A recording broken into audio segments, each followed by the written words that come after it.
اللهم رب شهر رمضان الذي أنزلت فيه القرآن وافترضت على عبادك فيه الصيام. اعوذ باللہ من الشیطان اللعین الرجیم. بسم اللہ الرحمن الرحیم. وبہ نستعین وهو خیر ناصر ومعین. اللہم صلی علی محمد وآل محمد وعجل فرجهم اجمعین. معزز ناظرین و سامعین کرام، السلام علیکم ورحمۃ اللہ وبرکاتہ. میں آپ کا میزبان سید حماد علی زیدی آپ کو ارمغان نجف کے اس پروگرام میں، جو کہ ارمغان رمضان کے سلسلے میں آپ کی خدمت میں پیش کیا جا رہا ہے، اس خوبصورت پروگرام کی صورت میں ہم جس خوبصورت اور حسین شخصیت کا تذکرہ کرنے کے لیے آپ کی خدمت میں حاضر ہوئے، ان کا کسی تعارف کی محتاج نہیں ہے. وہ شخصیت یقیناً ایسی بالا صفات والی شخصیت، ایسی بہترین کردار والی شخصیت کے جو نمونہ ہے ہم تمام مومنین کے لیے، کہ ہم ان سے سیکھیں اور ان کے ہی نقش قدم پر عمل پیرا ہونے کی پروردگار عالم ہمیں توفیق عنایت فرمائے. آج کی ہماری مندوحات جن کا ذکر ہم نے کرنے کا ارادہ کیا، کوئی اور نہیں بلکہ جناب خدیجہ سلام اللہ علیہا یقیناً ہیں، اور ہم انہی کے حوالے سے گفتگو کرنے کے لیے آپ کی خدمت میں حاضر ہوئے. ناظرین کرام، اس سلسلے میں ہمارے ساتھ انتہائی قابل احترام واجب الاحترام شخصیت یقیناً اپنے قیمتی وقت میں سے ہمیں وقت مہیا کر رہے ہیں. اول میں ارمغان نجف کی جانب سے تہہ دل سے آپ کا شکر گزار ہوں کہ آپ نے ہمیں وقت مہیا کیا اور مومنین کی خدمت کے لیے اس پروگرام میں، اس سیگمنٹ میں تشریف لے کر آئے. پروردگار عالم کی بارگاہ میں دعا ہے پروردگار آپ کی توفیقات کی خیر میں اضافہ فرمائے، آپ کے علم و عمل میں اضافہ فرمائے اور آپ کو صحت مند زندگی عنایت فرمائے. کوئی اور نہیں، ہمارے ساتھ موجود ہیں حجت الاسلام والمسلمین مولانا سید جواد حسین آبدی صاحب. آئیے آپ کو اس پروگرام میں خوش آمدید کہتے ہیں. السلام علیکم. وعلیکم السلام ورحمۃ اللہ. کیسے ہیں مولانا؟ خیریت شکر احسان مولا کا. مولا آپ کو سلامت رکھیں. آغا صاحب، میں چاہوں گا کہ آپ اس پروگرام کے آغاز میں ہی نورانی کلمات کے ذریعے سے اس پروگرام کا آغاز فرمائیں. بسم اللہ الرحمن الرحیم. ارمغان نجف کی جانب سے ارمغان رمضان کے عنوان سے حضرت خدیجہ طاہرہ سلام اللہ علیہ کے حوالے سے جو یہ عنوان اور یہ جو دورانیہ ہے، دیکھیے حضرت خدیجہ صلوات اللہ وسلام علیہ یہ وہ شخصیت ہیں کہ جنہوں نے اسلام کی آمد سے قبل اپنے کردار کو اپنی طہارت سے اتنا منوایا کہ دشمنان اسلام بھی ان کی شخصیت کا لوہا مانتے ہیں. عام الفیل سے قبل حضرت خدیجہ سلام اللہ علیہ کی ولادت ہے. اور دیکھیے کسی بھی شخصیت پر جب ہم بات کرتے ہیں تو اس کا ایک آبائی پس منظر جو ہوتا ہے، اس کا ایک فیملی بیک گراؤنڈ ہوتا ہے، بہت زیادہ میٹر کرتا ہے. حضرت خدیجہ کے حوالے سے ہمارے عالم دین ہے شیخ حسین شاکری، انہوں نے اپنی کتاب ام المومنین خدیجہ طاہرہ میں یہ بات لکھی ہے کہ جناب خدیجہ طاہرہ اپنے اجداد کے اعتبار سے باپ اور ماں دونوں کی طرف سے قریشی ہیں. اور حضرت قصی جن کا ایک نام رسول اللہ کے شجرے میں آتا ہے، اپنے والد کی طرف سے آپ حضرت قصی کے شجرے سے جا کے ملتی ہیں، یعنی اس سلسلے سے آپ رسول سے متصل ہوتی ہیں. اور لؤی بن غالب کے شجرے کے حوالے سے آپ اپنی والدہ کی طرف سے ان سے شجرے سے جا کے ملتی ہیں. گویا کہ حضرت خدیجہ طاہرہ سلام اللہ علیہ باپ اور ماں دونوں کے اعتبار سے قریشی بھی ہیں اور اشرف الحسب ہیں، یعنی تمام کائنات کے لوگوں میں اس قدر شریف حسب آپ کا ہے. اور میں کہتا ہوں کیوں شریف حسب نہ ہو، کیونکہ انہی سے حضرت سیدہ طاہرہ صدیقہ طاہرہ سلام اللہ علیہ کو دنیا میں تشریف لانا تھا. تو ولادت خدیجہ سلام اللہ علیہ جو ہے وہ اس زمانے میں، اور اس زمانے میں آپ کو طاہرہ پکارا جانا، یہ تو تواتر سے اہل سنت کے علماء نے اس بات کو جاہلیت میں کہ جب طہارت کا تصور نہیں تھا، جب نجاست اور طہارت میں فرق لوگوں کو نہیں تھا، اس وقت آپ کو جو ہے وہ طاہرہ کہا جاتا تھا. اور سر گفتگوئی میں ایک بات یہ بھی پیش کر دوں کہ حضرت خدیجہ کی بشارت انجیل میں بھی موجود ہے. جیسے رسول اعظم صلی اللہ علیہ وسلم کی بشارت آسمانی کتابوں میں، حضرت خدیجہ کی بشارتی کتابوں میں قرآن میں ایک آیت ہے وَلَهُمْ طُوبَى وَحُسْنُ مَآب، اور ان لوگوں کے لیے کامیابی ہے اور اللہ کی طرف ان کی اچھی بازگشت ہے. اس آیت کی ذیل میں لَهُمْ طُوبَى وَحُسْنُ مَآب، اس کے ذیل میں تفسیر در منصور میں ایک روایت موجود ہے. وہ روایت یہ ہے کہ حضرت عیسیٰ علیہ السلام کو اللہ نے وحی کی کہ اپنی قوم سے کہو کہ ایمان لائے اس نبی پر جو زمانہ آخر میں تشریف لائے گا، اور اس کی زوجہ ہوگی، اس کا لقب ہوگا مبارکہ، صاحب برکت، اور اس کی ایک بیٹی ہوگی جس کا نام ہوگا فاطمہ، اور اس کے 2 نواسے ہوں گے جن کا نام ہوگا حسن و حسین. یعنی مکمل پنجتن پاک علیہ السلام اور مولا متقیان کی بشارت دیگر کتابوں میں اس طرح سے گویا حضرت خدیجہ صرف قرآنی نہیں بلکہ الہامی اور آسمانی کتابوں کا بھی عنوان ہے. تو ہم سمجھتے ہیں حضرت خدیجہ کی شخصیت ایک ایسی آفاقی شخصیت ہے کہ اگر آج کی خواتین ان کی شخصیت کی پیروی کریں تو میں سمجھ سکتا ہوں خواتین کے جملہ مسائل کا اس سیرت میں موجود ہے. کیا بات ہے مولانا، سلامت رہیں. اچھا دیکھیے، یہ ایک بڑا فرق ہے. کچھ افراد یہ خواہش رکھتے ہیں اور کوشش بھی کی جا رہی ہے کہ شخصیات کو منوایا جائے، یعنی کسی شخصیت کو اجاگر کیا جائے یا کسی کے کردار و افعال کے ذریعے سے ان کی شخصیت کا پرچار کیا جائے اور لوگوں میں یقیناً ان کا دبدبہ بنایا جائے. تو ہمیں بظاہر ایسی کوئی حاجت پیش نہیں آتی. ہمارے نزدیک جو شخصیات ہیں، جیسے دیکھیں آج کی ممدوحہ یعنی جناب خدیجہ سلام اللہ علیہا کسی تعارف کے محتاج نہیں ہے. یعنی عرب کے وہ جاہل افراد کی جن کو لکھنا پڑھنا تو دور چھوڑیے، آپ ان کو تمیز تہذیب تک ان کو نہیں تھی، ان افراد میں بھی آپ کا ایک مقام و مرتبہ تھا. اس دور میں بھی آپ نے اپنے مال کے ذریعے سے اس دور میں بھی لوگوں کی مدد کی، اور یقیناً جب اسلام کا بول بالا ہوا تو آپ ہی کے مال کے ذریعے سے ہوا.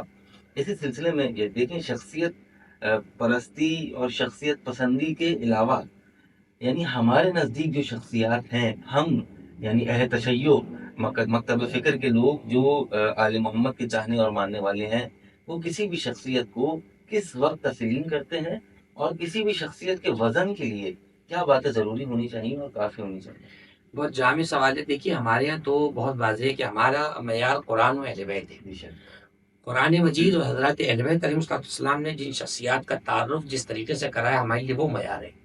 اگر قرآن مجید جو ہے وہ تعارف کرا دے فرعون کی بیوی کا اور یہ کہہ دے کہ وقالت لی، سورہ مبارکہ تحریم کی آیت ہے، آخری سورہ 67واں سورہ ہے، کہ حضرت آسیہ کا قول قرآن نے نقل کیا کہ ہم سے فرعون کی بیوی نے کہا کہ رب ابن لی عندک بیتن فی الجنہ، پروردگار میرے لیے اپنے پاس جنت میں ایک گھر بنا لے، ونجنی من فرعون وعملہ، اور مجھے فرعون اور اس کے کرتوتوں سے جان چھڑا دے میری.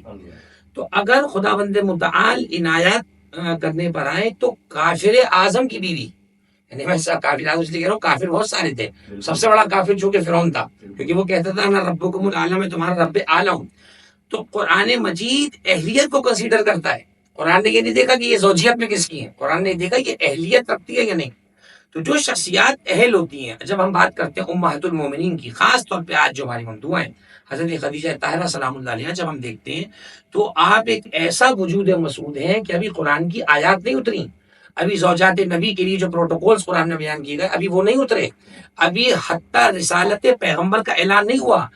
جس خدیجہ کے مشام میں خوشبو رسالت پہلے سے پہنچ رہی ہے اسے خدیجہ طاہرہ کہا جاتا ہے. ابھی اعلان نہیں کیا پیغمبر اکرم نے کہ میں اللہ کا رسول ہوں یا ذو العشیرہ، تو بہت بات نہیں ہوگی. جا کر آپ کا قلب مائل ہے پیغمبر اکرم کی طرف، کیونکہ دیکھیں پیغمبر اکرم سے رچ کو دور رکھا اللہ نے. تو جس کا نفس نقی ہوگا، ذکی ہوگا، صاف ہوگا، ستھرا ہوگا، یوں کہوں اللہ کا آزمایا ہوا ہوگا، وہ پیغمبر اکرم کی طرف مائل ہوتا ہے. روایات میں یہ ہے کہ آپ دور جاہلیت سے ہی پیغمبر اکرم کی طرف مائل تھی. اچھا مائل کیوں تھی؟ اس کی دو وجوہات ہیں. ایک تو آپ کی طبیعت اتنی نقی تھی، نقیہ تھی، صاف ستھری، ٹرانسپیرنسی جسے ہم کہتے ہیں. اور دوسرا حضرت ورقہ بن نوفل جو آپ کے چچا تھے، وہ چونکہ آسمانی کتابوں کے عالم تھے، وہ بشارتیں پڑھا کرتے تھے اور بار بار کہا کرتے تھے کہ اے خدیجہ تم عرب کے اور اس روئے زمین کے اس شخص سے عقد کرو گی جو روئے زمین پر اشرف و اعلیٰ ہے. ابھی قرآن نے انکا لالا خلق نظیم نہیں کہا ہے، ابھی لقد کان لکم فی رسول اللہ اسوۃ حسنہ نہیں آیا ہے، بشارتیں پیچھے سے آ رہی ہیں. اسی طریقے سے حضرت خدیجہ کے حوالے سے خواب ہے، اور میں بات کو یہاں مکمل کروں. حضرت خدیجہ فرماتی کہ ایک دن میں نے خواب دیکھا کہ میں اپنے گھر میں ہوں اور سورج میرے گھر کے چکر لگا رہا ہے، اور اچانک میں نے دیکھا کہ سورج چکر لگاتے لگاتے میری آغوش کے پاس آیا ہے اور سورج کے ٹکڑے ہو کے میرے دائیں بائیں گھر گئے. کہتی ہے میں نے اپنے چچا ورقہ بن نوفل سے جب اس کی تعبیر پوچھی تو انہوں نے کہا یقیناً یہ بشارت ہے کہ حجاز میں تمہارا عقد ایک ایسے شخص سے ہوگا جو روئے زمین پر اشرف و اعلیٰ ہوگا، نہ اس سے فضیلت میں پہلے کوئی آیا نہ اس جیسا فضیلت میں بعد میں کوئی آئے گا. اور وہ جو تم نے ٹکڑے دیکھے وہ تمہیں اولاد ہوگی جو اس پیغمبر سے نصیب ہوگی. اور تاریخ نے ثابت بھی کیا حضرت خدیجہ سلام اللہ علیہا کا پہلا اور آخری عقد حضرت رسول خدا سے ہوا، اور وہ اولاد عطا ہوئی جناب سیدہ کی صورت میں، حضرت قاسم طیب اور طاہر کی صورت میں، کہ رہتی دنیا تک سب کے لیے فخر. تو میں سمجھتا ہوں خدیجہ اللہ کی ایک امانت تھی جو اللہ سبحانہ و تعالیٰ نے رسول کے لیے محفوظ کر. سبحان اللہ سبحان اللہ.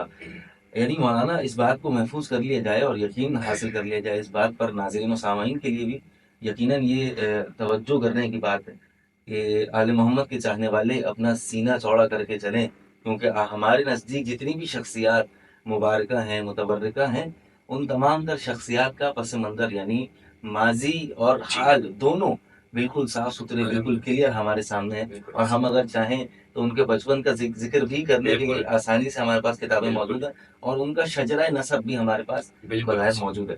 اچھا مولانا، اگلے سوال کی جانب چلتے ہیں۔ دیکھیے، آپ نے بچپن کا بھی ذکر کیا، آپ نے حسب نسب کا بھی ذکر کیا، لیکن سب سے زیادہ اہمیت جو جناب خدیجہ کے کردار سے اجاگر ہوتی ہے وہ ہے خواتین کے کردار میں، یعنی اسلام میں خواتین کی زندگی اور اس کا کردار جس طریقے سے شہزادی کی زندگی سے، سلام اللہ علیہ کی زندگی سے ہمیں نظر آتا ہے، یعنی خواتین کی زندگی میں عمل جس طریقے سے جناب خدیجہ نے اپنی زندگی گزاری، اس سیرت کو کس طریقے سے کیچ کیا جائے اور اس کو کس طرح اپنی زندگی میں شامل کیا جائے، اس حوالے سے بیان فرمائیے۔ بسم اللہ الرحمن الرحیم۔ دیکھیے، حضرت خدیجہ سلام اللہ علیہ وہ رول ماڈل ہیں کہ جو ہر زمانے میں لائق تاثیر، لائق پیروی ہے۔ قرآن مجید میں آیت ہے، من عمل صالحا من ذکر و انثی، اللہ فرماتا ہے مرد اور عورت میں سے جو بھی عمل صالح کرے گا اللہ سبحانہ و تعالیٰ اس کے عمل کو ضائع نہیں کرے گا۔ اس کا مطلب یہ ہوا میدان عمل میں اللہ سبحانہ و تعالیٰ نے مرد اور عورت میں تفریق نہیں کی ہے۔ وہ الگ بحث ہے کہ کس جہت سے مرد اور عورت میں تفریق ہے، کہ جو آیت ہے الرجال قوامون علی النساء، تو وہ مفسرین نے لکھا ہے کہ چونکہ نان اور نفقہ، قدرت اور طاقت اور مصائب کو سہنے کی جو ہے وہ ایک جو ول جسم کہتے ہیں اسٹرانگ ہونا، ڈیسیجن گیننگ کے اندر مرد مضبوط ہوتا ہے، عورت بعض اوقات آسان خطا ہو جاتے ہیں، وہ الگ چیز ہے۔ عمل کے میدان میں اللہ سبحانہ و تعالیٰ نے مرد اور عورت میں فرق نہیں ہے۔ آپ نے کہیں نہیں سنا ہوگا آج تک کہ مرد تہجد پڑھے گا تو زیادہ ثواب ہے، عورت پڑھے گی تو کم ہے۔ یہ کون سا قانون ہے؟ مرد کو بھی اجر ملے گا، حسب نیت ملے گا، جس کی جیسی نیت ہے۔ اگر تاریخ اسلام میں آپ غور کریں، میں تو از آدم اگر شروع کریں آپ اور ایک فہرست بنا لے خواتین کی جنہوں نے اسلام کے لیے اور اللہ کے پیغام کے لیے، حضرت حوا سلام اللہ علیہ جن کو ام البشر کہا جائے کہ تمام بشریت کی ماں کہلائیں، اسی طریقے سے آپ آ جائیں حضرت ایوب کی زوجہ، آخر تک مصیبت میں ساتھ نہیں چھوڑنا۔ ایک زوجہ، 6-7 زوجات کا تذکرہ ہے، ایک زوجہ نے آخر تک ساتھ نہیں چھوڑا، مشکل میں کھڑی نہیں ساتھ۔ اسی طریقے سے آپ آ جائیں حضرت ابراہیم علیہ السلام، کتنا سخت معاملہ ہے، بیٹے کو ذبح کرنے لے جا رہے ہیں، کتنا زیادہ میوچلی انڈرسٹینڈنگ ہونا ضروری ہے میاں بیوی میں۔ یقین ہوگا شوہر کو بیوی پر کہ میں لے جا رہا ہوں تو یہ کوئی واویلا نہیں کرے گی، کوئی مصیبت نہیں کرے گی، یقین تھا لے گا ذبح کرنے کے لیے بیٹے کو۔ قرآن نے اس کو کہا انھذا لہو البلاء المبین۔ حضرت حاجرہ کا صبر دیکھیں آپ، چنانچہ ففدیناہ بذبح عظیم والی آیت پھر آ رہی ہے، یہ حضرت حاجرہ سلام اللہ علیہ ہیں۔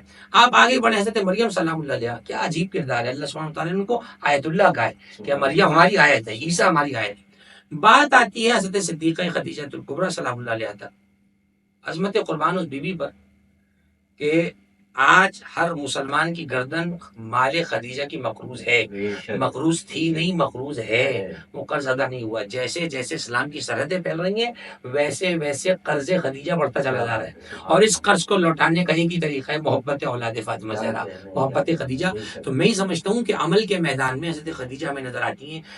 آپ نے بات کی تجارت کے حوالے سے، دیکھیے حضرت خدیجہ سلام اللہ علیہ آپ اپنے والد کا دست و بازو بنی تجارت کے معاملے میں۔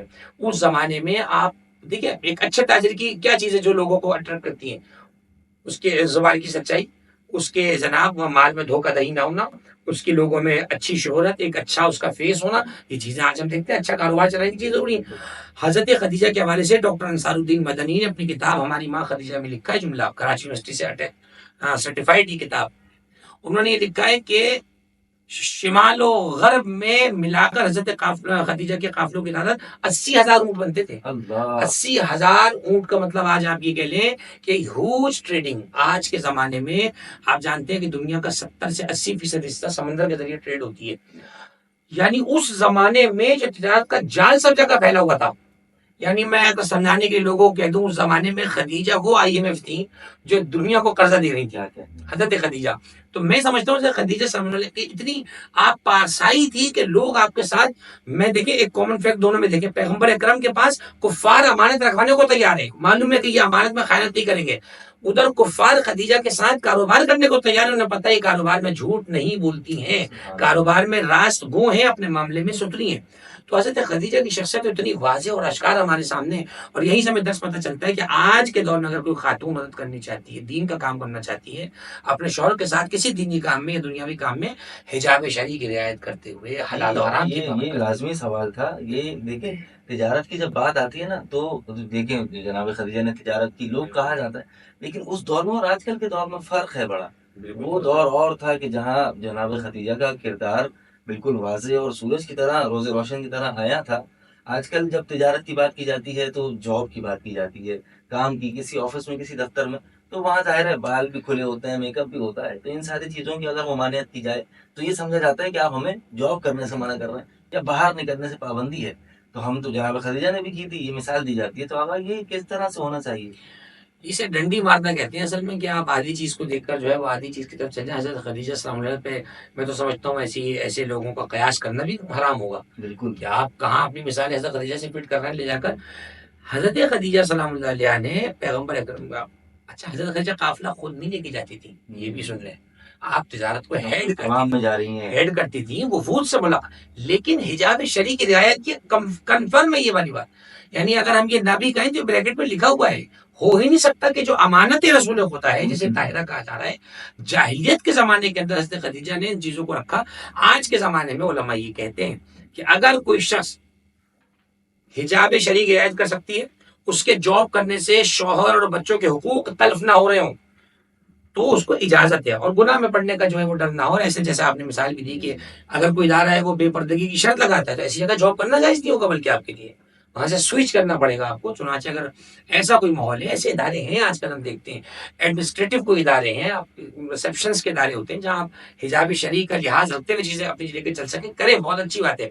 لیکن یہ ذات میں ہے کہ آپ نے حقوق تلفی شوہر کی، بچوں کی نہیں کرنی ہے، اور کوئی کام بھی خلاف شریعت، نہ محرم والا معاملہ ہی نہیں کرنا. اگر ان چیزوں کو یاد کر کے آپ کرنا چاہتے ہیں تو بالکل کریں. لیکن حضرت خدیجہ نے تو، یعنی آج تک جو اسلام کی گاڑی چل رہی ہے اس میں حضرت خدیجہ کے مال کا ایندھن ہے. بے شک بے شک. تو یہ بات علماء نے اپنے مقام پہ صراحت کے ساتھ لکھی ہے. یقیناً آقا جو سادات کی ماں کہلانے کا حق رکھتی ہیں، جناب سیدۃ النساء العالمین جناب فاطمہ زہرا کی ماں کہلانے کا حق رکھتی ہیں، ان کی طہارت پر شک تو دور کی بات، گفتگو کرنا بھی یقیناً ایک مشکل کام ہے.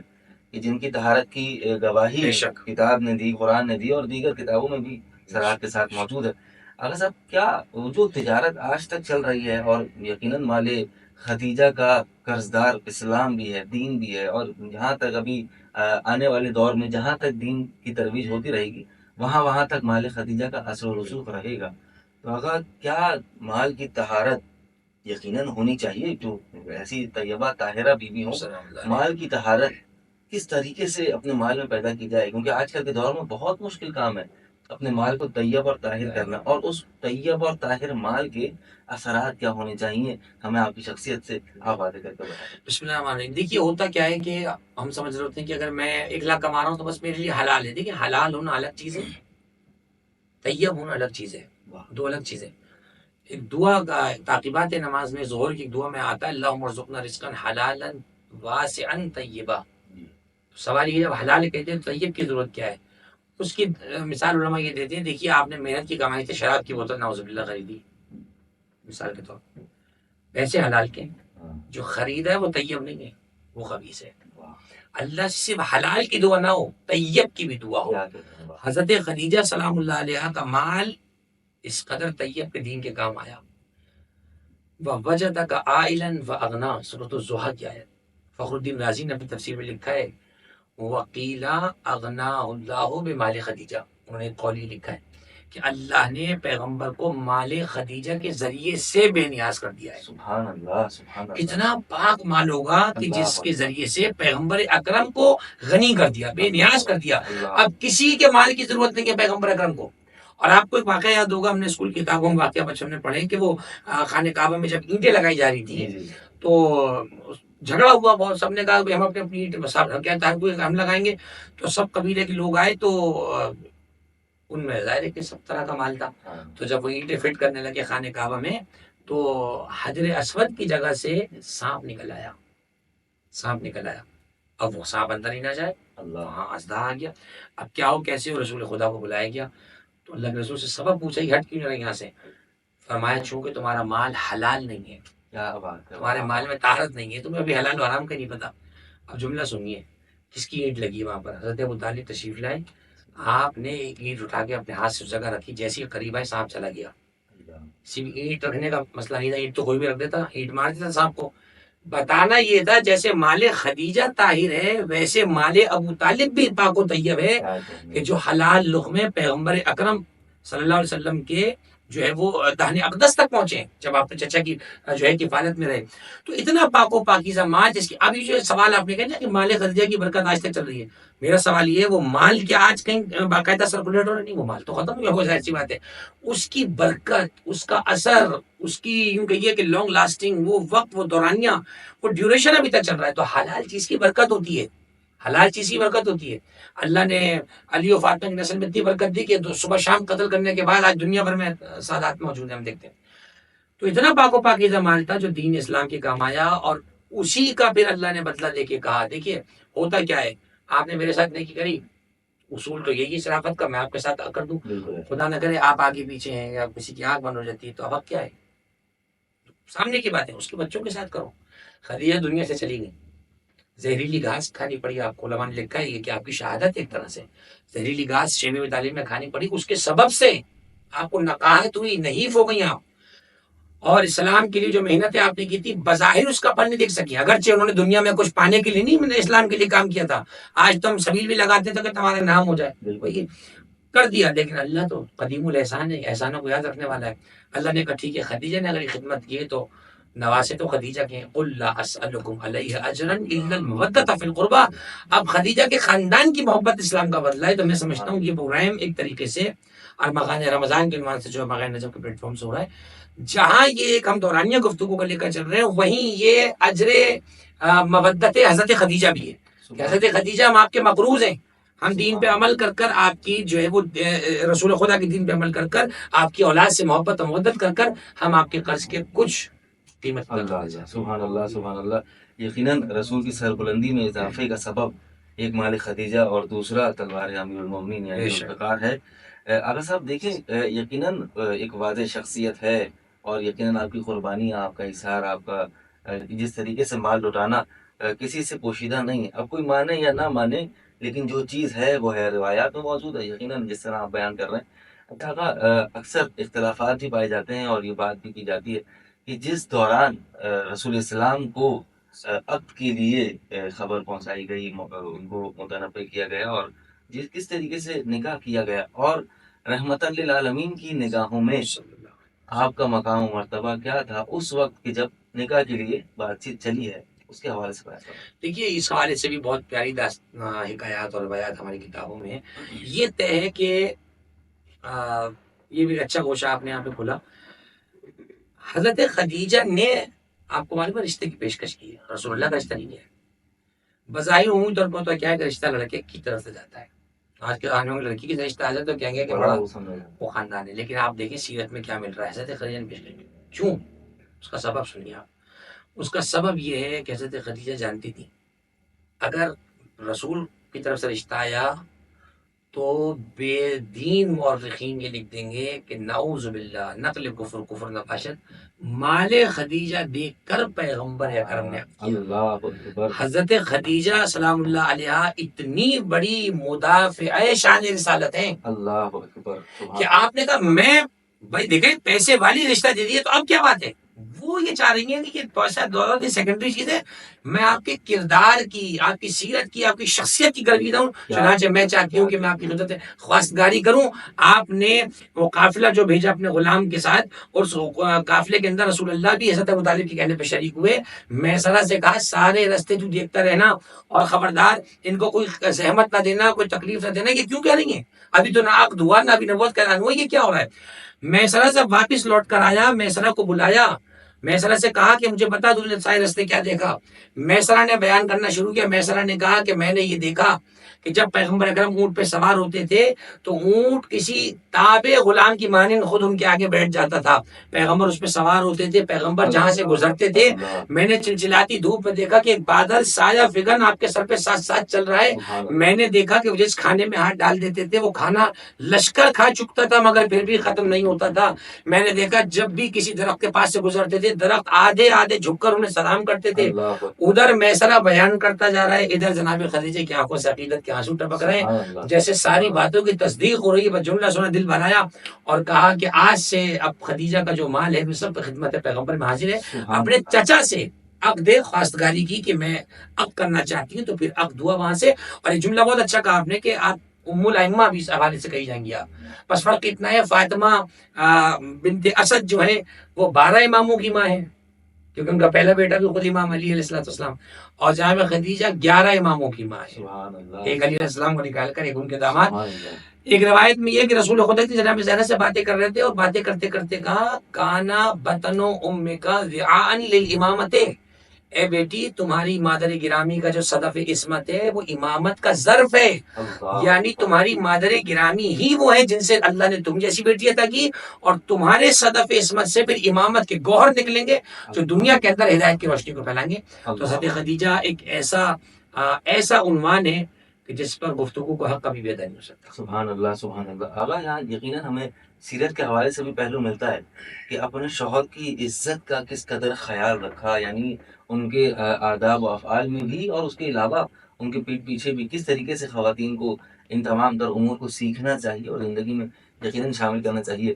اچھا آقا یقیناً آپ نے نکاح کے حوالے سے بھی گفتگو فرمائی, لیکن ایک اہم جو سوال پیدا ہوتا ہے, جو اس قدر بابصیرت خاتون ہوں, اس قدر صاحب کردار شخصیت ہو, یقیناً بصیرت تو اپنے معراج پر ہے ہی, جو مقام رحمت للعالمین کو سمجھ رہی ہے, جو یہ سمجھ رہی ہے کہ یہ شخصیت کون ہے, یہ ذات کون ہے, تو اب صاحب کیا فقاہت کا کیا مقام ہوگا, کیا مقام ہوگا ان کے کردار کا. اور اگر روایات میں یہ باتیں بھی موجود ہیں کہ جبرائیل امین آپ کی خدمت میں سلام پیش کیا کرتے تھے, اس حوالے سے ذرا وضاحت کریں. بسم اللہ. دیکھیے حضرت خدیجہ سلام اللہ علیہا ایک یوں کہیے کہ ایسا وجود مسعود ہے کہ آپ کی وجود کی جو ذوفشانی ہے, جو ضیاء باری ہے, جو روشنی وہ آج تک جاری و ساری ہے. یہ جو آج اسلام اور ایمان اور عقیدے کی رونق ہے سب حضرت خدیجہ طاہرہ کا صدقہ ہے.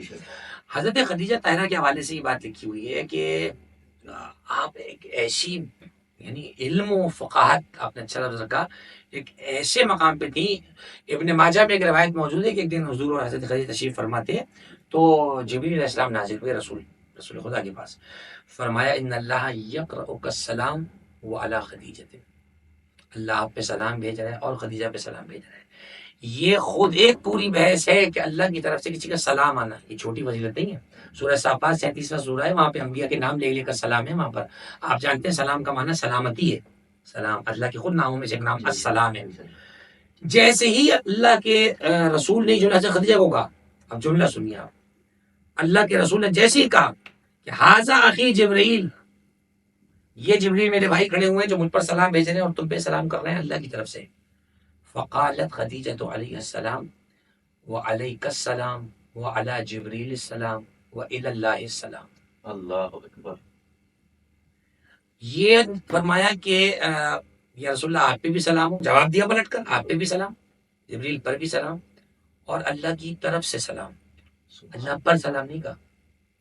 علماء نے جملے میں کیا لکھا, ابن حجر اسقلانی بڑا عالم اہل سنت کا, اس نے بھی تفسیر میں لکھا ہے کہ ھذا يدل على توفر علمها وفقاهتها. یہ جملہ ابن حجر نے لکھا ہے, کہتا ہے حضرت خدیجہ کا یہ جملہ علمی بڑھوتری پر اور علم پر دلیل ہے کہ انہوں نے پلٹ کر یہ نہیں کہا کہ وعلیک السلام وعلی جبریل السلام وعلی اللہ السلام, اللہ پر سلام ہو, کیونکہ وہ جانتی تھی اللہ کی ذات خود سلام ہے, اللہ خود سلامتی دیتا ہے, اللہ پر سلام نہیں ہوتا ہے. مجھے بتائیے توحید کی کون سی کتاب خدیجہ نے پڑھی تھی, کون سے توحید دروس دیکھے تھے, کون سا بھی قرآن اترا, کون سی سورہ اخلاص ابھی اتری ہے, کون سا بھی پیغمبر نے معرفت دین کو بیان کیا ہے.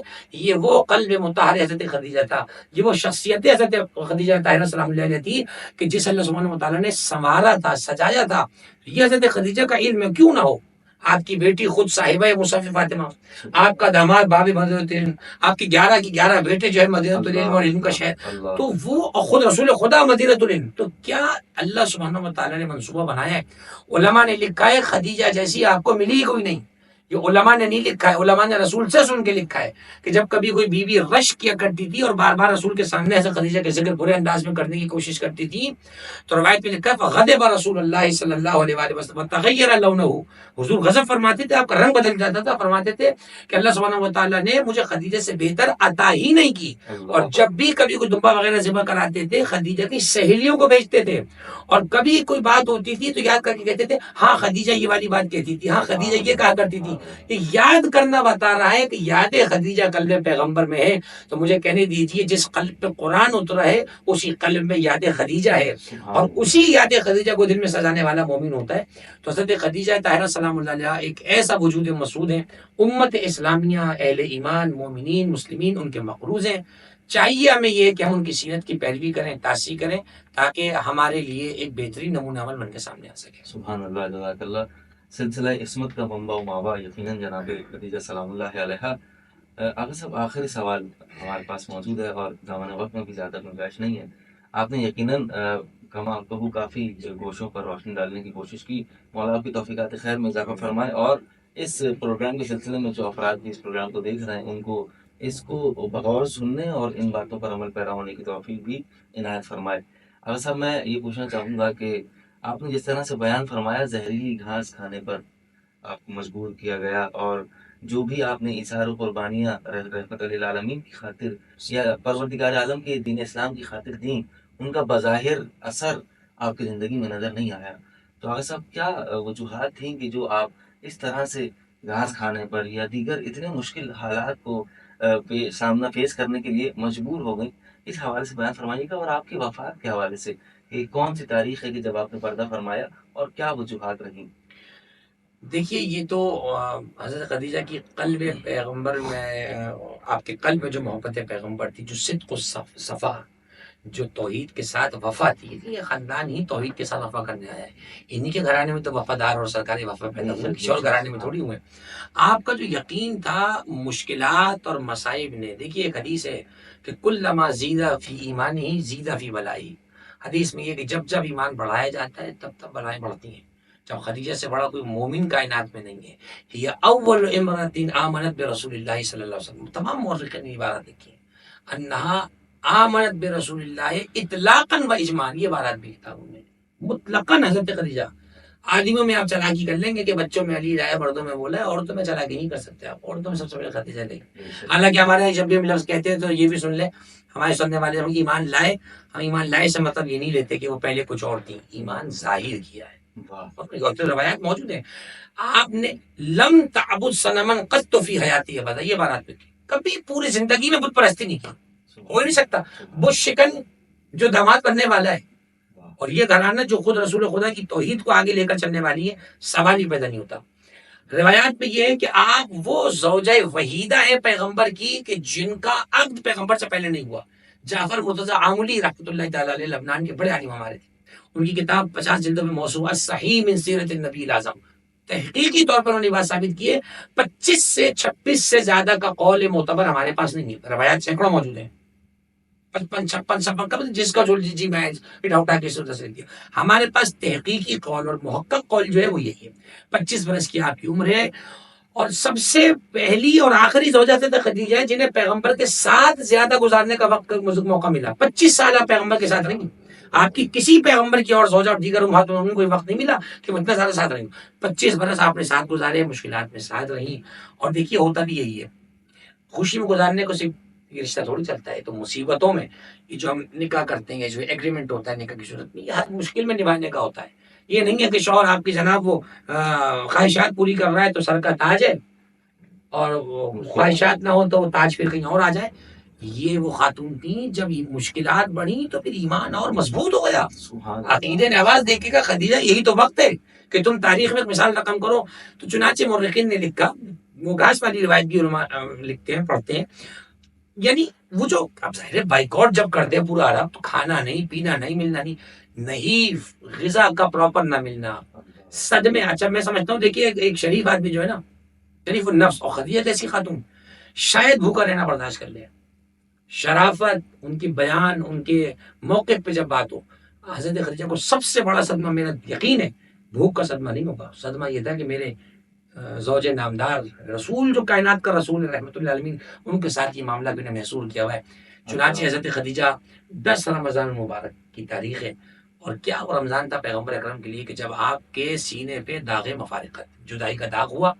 روایات میں یہ ہے کہ پے در پہ 2 مصیبتیں پیغمبر اکرم پر آئی ہیں. اسی برس حضرت ابو طالب صلوات اللہ وسلم علیہ دنیا سے رحلت فرماتے ہیں. پیغمبر اتنے مغموم تھے کہ پیغمبر نے اس سال کو عام الحزن قرار دیا، غم کا سال قرار دیا. بتانا چاہتے تھے کہ خدیجہ اور ابو طالب کا جو غم ہے، اچھا پھر کہہ دوں، یہ غم چچا اور بیوی کا نہیں ہے، یہ غم 2 مدافعان اسلام کا ہے کہ ان جیسا مدافع اب کوئی نہیں مل سکتا. حضرت خدیجہ کی قبر مطہر پہ اللہ کی رحمتیں ہوں، برکتیں ہوں. اللہ سبحانہ و تعالیٰ ہم کو ان کی شفاعت نصیب فرمائے، اور ہم سب کو خصوصاً مستورات کو ان کی سیرت طیبہ پہ عمل پیرا ہونے کی توفیق عطا فرمائے، اور ہمارے حق میں ان کی شفاعت کو قبول فرمائے. الہی آمین، الہی آمین. ناظرین گرامی، ہمارے ساتھ موجود ہیں علامہ جواد حسین عابدی صاحب. ہم آپ کے تہ دل سے ممنون و مشکور ہیں کہ آپ نے سیرت جناب خدیجہ سلام اللہ علیہا پر گفتگو کرنے کے لیے ارمغان نجف کے ساتھ یہاں پر اپنے وقت کو خاص کیا. دعا ہے پروردگار عالم کی بارگاہ میں کہ پروردگار آپ کی توفیقات خیر میں اضافہ فرمائے. دعا ہے تمام مومنین کی خاطر پروردگار عالم تو جو واسطہ جناب خدیجہ کی عزت اور عظمت کا، آپ کے مقام و مرتبے کا پروردگار اس کائنات میں جہاں کہیں جو کوئی مومن مالی طور پر پریشان ہے، بے حق جناب خدیجہ سلام اللہ علیہا رزق حلال سے مالا مال فرما. تمام مومنین کی جان مال عزت و آبرو کی حفاظت فرما. تمام مومنین کے حالات کو بہترین حالات میں تبدیل فرما. اور ہماری سب سے بڑی دعا ہمارے وقت کے امام کے ظہور میں تعجیل فرما. ہم ان کے آوان و انصار میں شامل فرما. انہیں دعاؤں کے ساتھ اجازت دیجیے اپنے میزبان سید حماد علی زیدی کو. والسلام علیکم ورحمۃ اللہ